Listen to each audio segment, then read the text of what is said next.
Today we're going to talk about fitness, fitting fitness in, and does it really matter? So, hopefully you all agree that it does really matter. Okay, questions. Is it really important? How do you do it? How often should you exercise? We're going to talk about myths of exercise and some tips. So,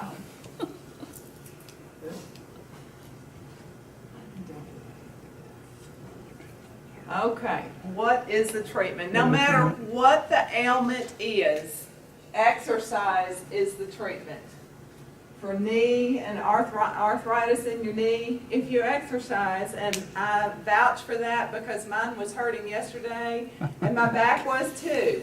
And I went out for a 3-mile jog, and I felt better afterwards.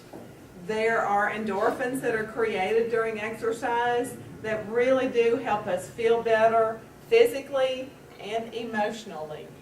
So, 47% reduction in chronic pain. With dementia and Alzheimer's, when people exercise and they keep the oxygen going to the brain, it helps them think more clearly. So that is really important. As people age, it's really even more important for people to exercise. So because you think you're getting older and think, oh, I don't need that anymore, that's not the case. Be sure that you keep on. Diabetes, 1 hour, 3 times a week, a 58% reduction in diabetes symptoms. So, I'm going the wrong way.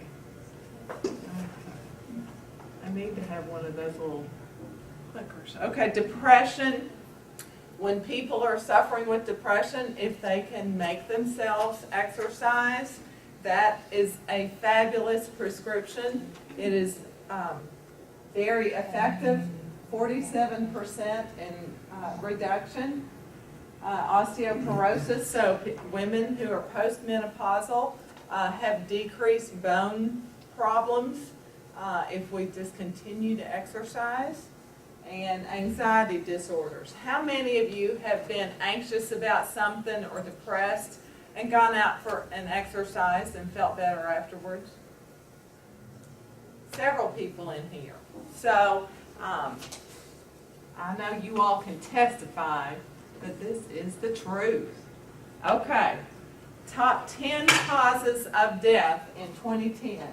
Heart disease, all of these, the thing that, well, avoiding smoking is common to all of it too, but also exercising. So, heart disease, cancer, chronic respiratory disease, stroke, unintentional habits or unintentional injuries. Somebody told me, one of my clients said that I saved his life. I said, oh, how is that? And he said, because of a strong core when he was doing whitewater rafting down the Ocoee and the boat turned over or he fell out and got caught in one of those downward drafts that he felt like because he'd been exercising, he avoided being killed that day. So you may not be whitewater rafting, but if your body is strong, when you are in some accident, you're a lot more likely to survive, and Pete can testify.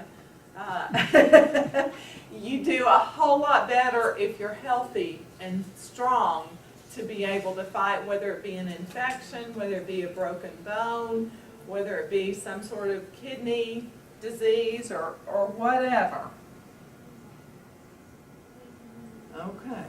Alzheimer's disease, again, healthy nutrition and regular exercise. Mental stimulation, there are games that you can play on your computer or whatever, and I know you all have constant mental stimulation here at work anyway.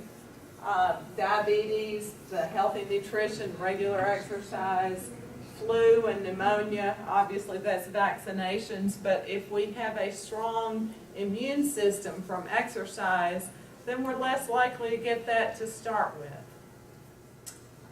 Nephritis, regular exercise helps.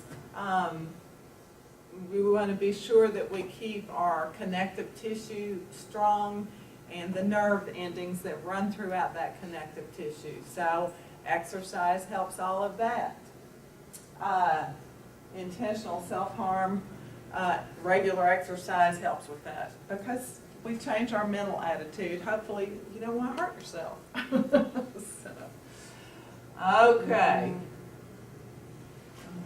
Okay, how should I do it? There are 3 types of exercise: cardiovascular exercise, strength training, and flexibility. We ought to have y'all all stand up and do jumping jacks right now. Make sure everybody's awake. Y'all are quiet today. But is one more important than the other? Anybody have any opinion about that? Which of these is most important? Come on, somebody answer. Cardio. Why? Somebody else has to answer. Pardon? What was the question? Why is cardiovascular exercise more important than the other 2? There you go. Heart disease is the leading cause of death. And so cardiovascular exercise helps to maintain a healthy heart. So it also is great for weight reduction. So cardiovascular exercise is used to develop the ability of your heart, lungs, and organs. So it's even when you cardiovascular exercise, it's even helping your liver. I mean, it's your other organs. Transports oxygen and helps it to your cells to utilize that oxygen also. So there are a lot of reasons. And then strength training, I'm not trying to minimize it because it's important too, but the use of resistance to build muscle and joint strength through increasing the connective tissue and body density, your bone density.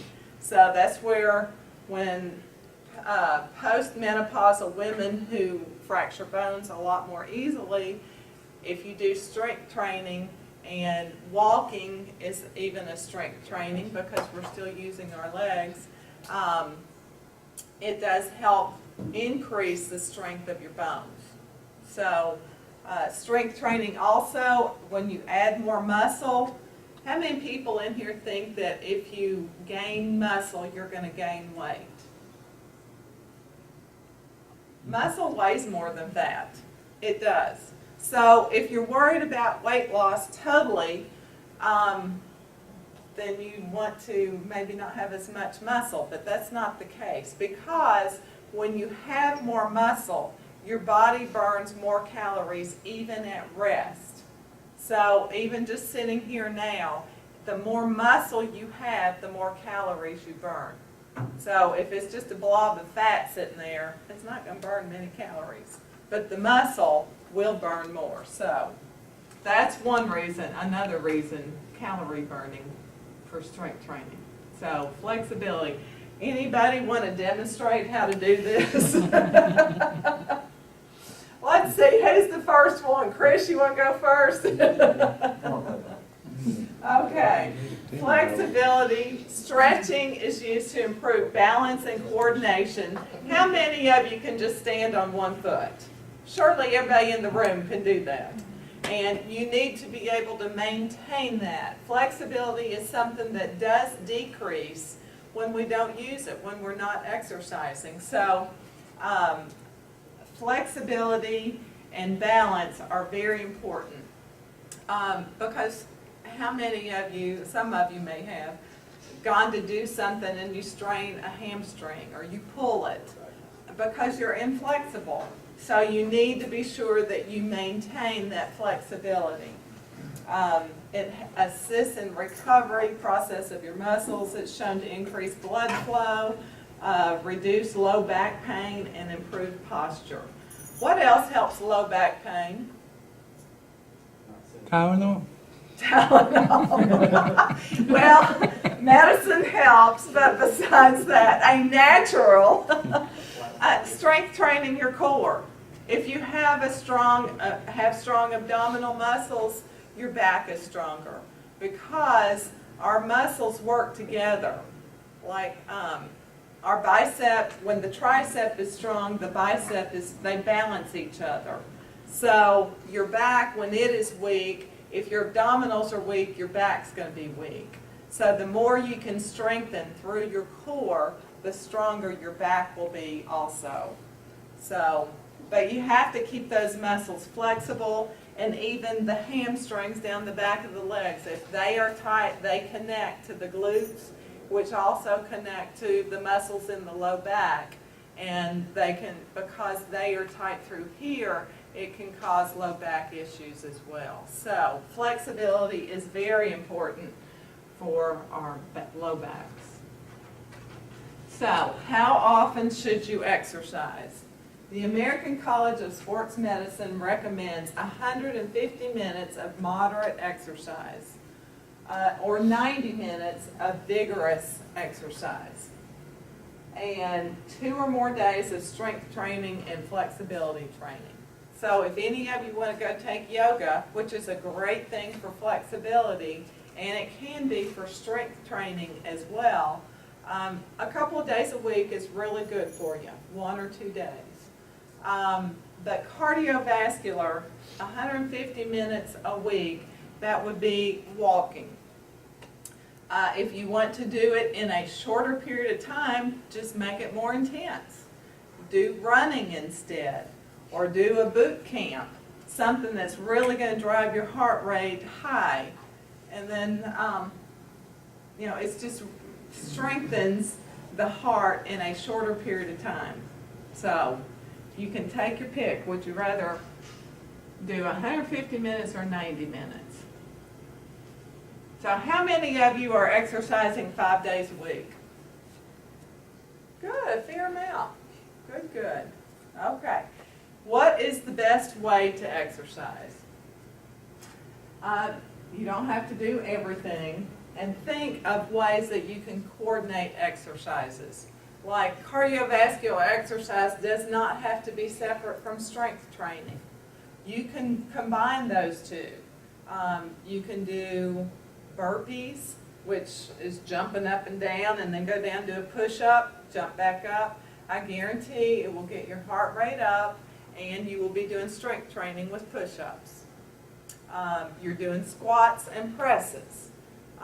There are a lot of ways you can combine exercises.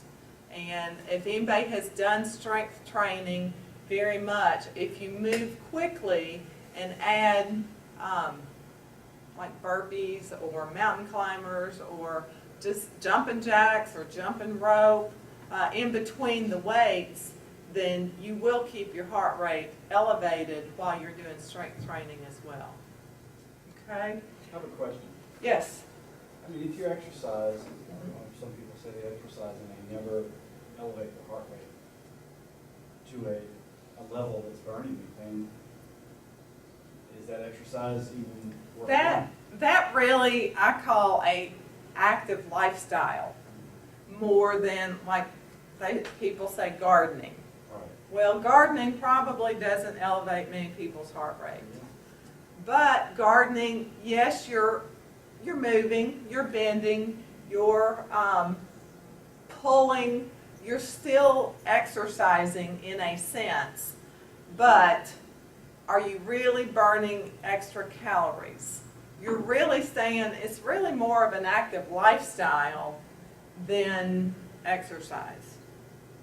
So, when I walk with a friend and we're having a deep conversation, I call that an active lifestyle rather than exercise, because I'm probably not getting my heart rate elevated to an exercise heart rate.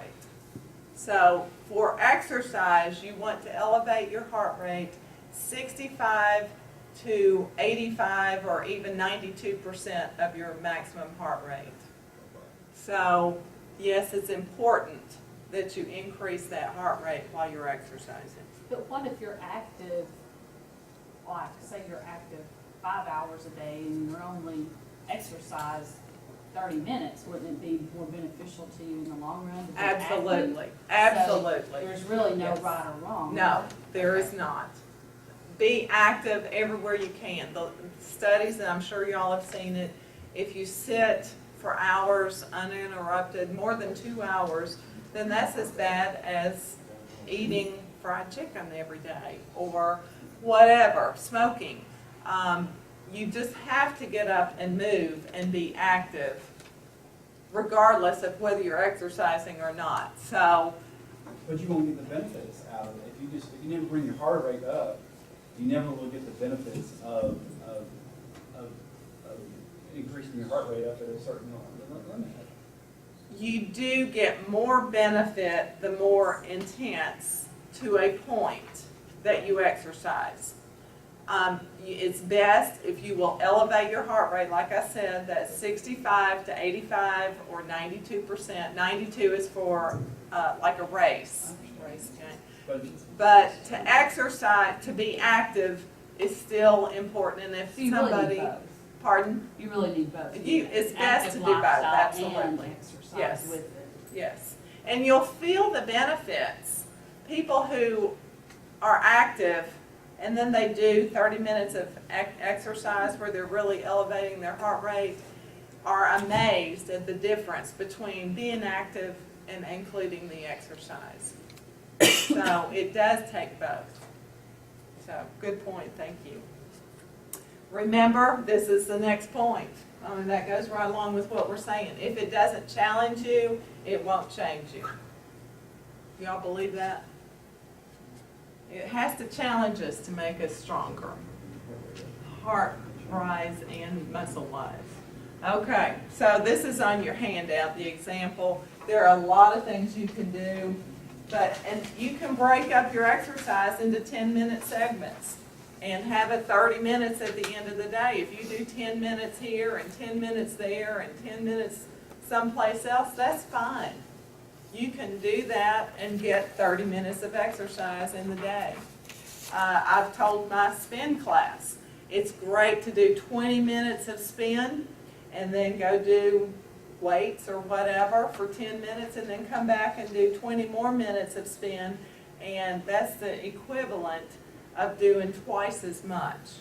You burn more calories and you get more benefits by doing it twice and having a little break in the middle than you do doing 40 minutes straight through. So it's fine to do it breaking it up or all at once. Whatever works with your schedule, just be sure that you're doing it. You know, walking the stairs out here is a great way to incorporate exercise every day. By the time you do 4 flights of stairs, you've probably raised your heart rate a little bit. Most people in here agree? Yeah. Okay, so you can jump rope, you can do high knees, you can do the butt kicks, you can do jumping jacks, you can do push-ups. All of these, here's an example of mountain climber, y'all heard me say that.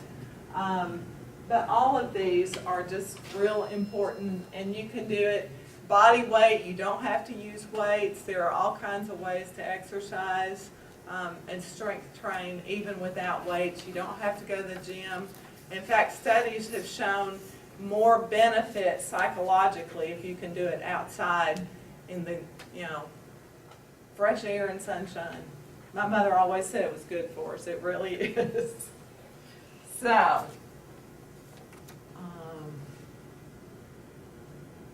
okay, your scientific 7-minute workout, and I've given this to a few of you.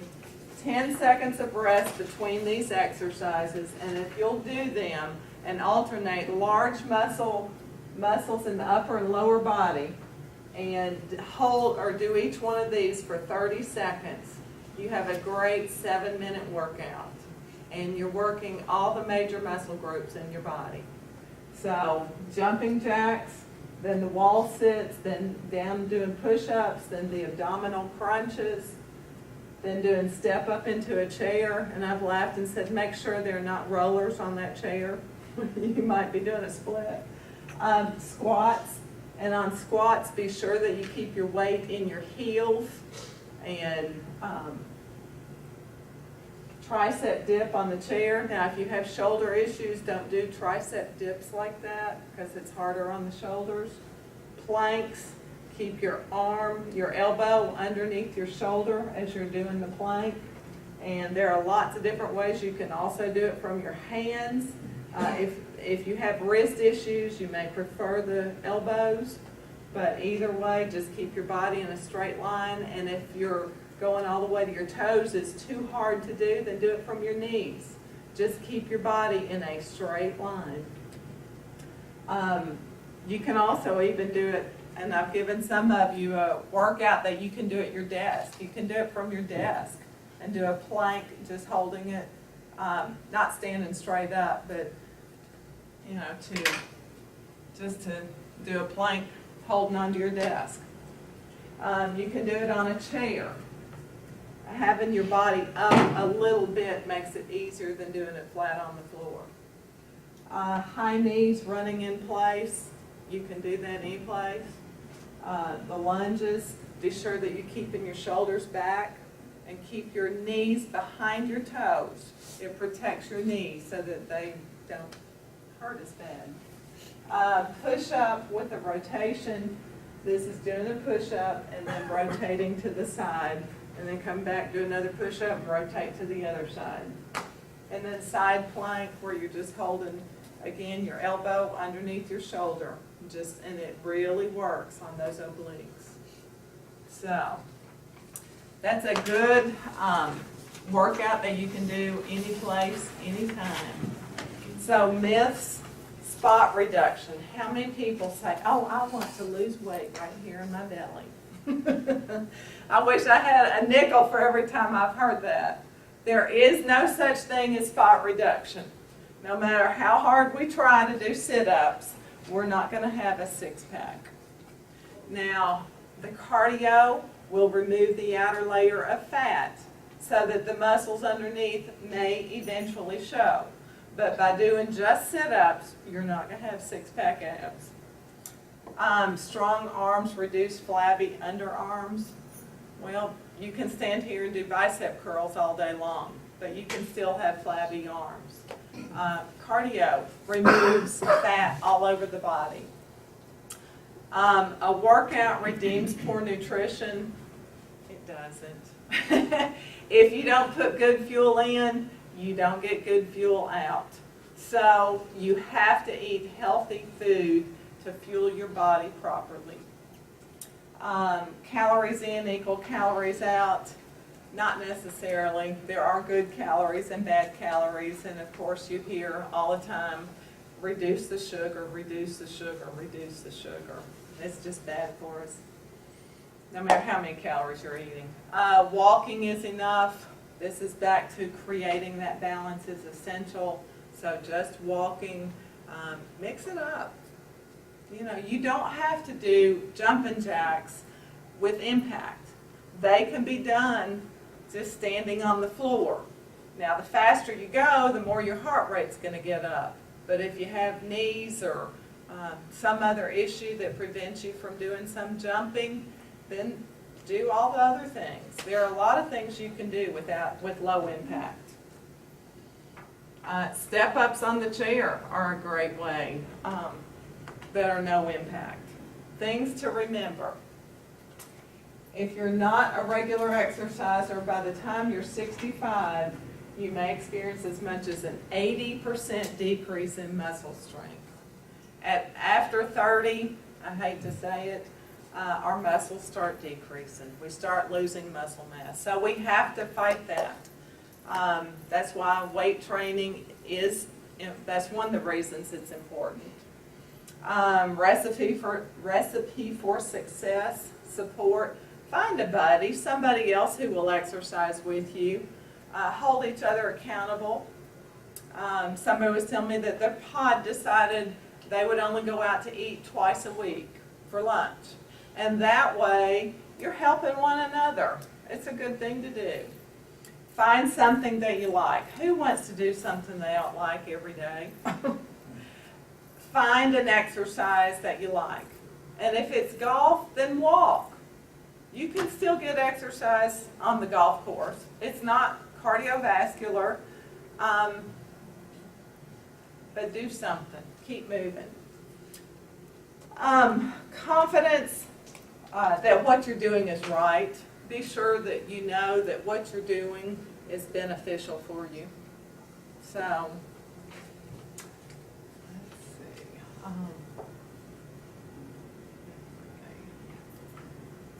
Okay, it's all about perspective. Instead of trying to find 30 minutes each day to exercise, can you find a way to limit working, sleeping, and sitting to only 23 or 23 and a half hours each day? This is a video that I would love to show you, but because of copyright, I'm not allowed to. So I encourage each of you to go to this 23 and a half hours on YouTube and watch it. It's a 9-minute video, and it really has great information. It's very concise. It's just 9 minutes, and it's entertaining. So they say if you can limit your work, your sleep, your sitting to 23 and a half hours every day, that leaves 30 minutes for exercise. But he tells you all the reasons why it's important. And it really is a great video. I wish I could show you.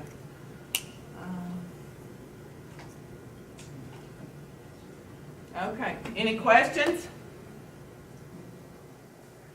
Y'all are all ready to go exercise? All righty. Well, you can also stand at your desk and do the stand and squat right at your chair. Just be sure that the wheels don't roll out from behind you. Sign-in sheet. Stop. There is a sign-in sheet.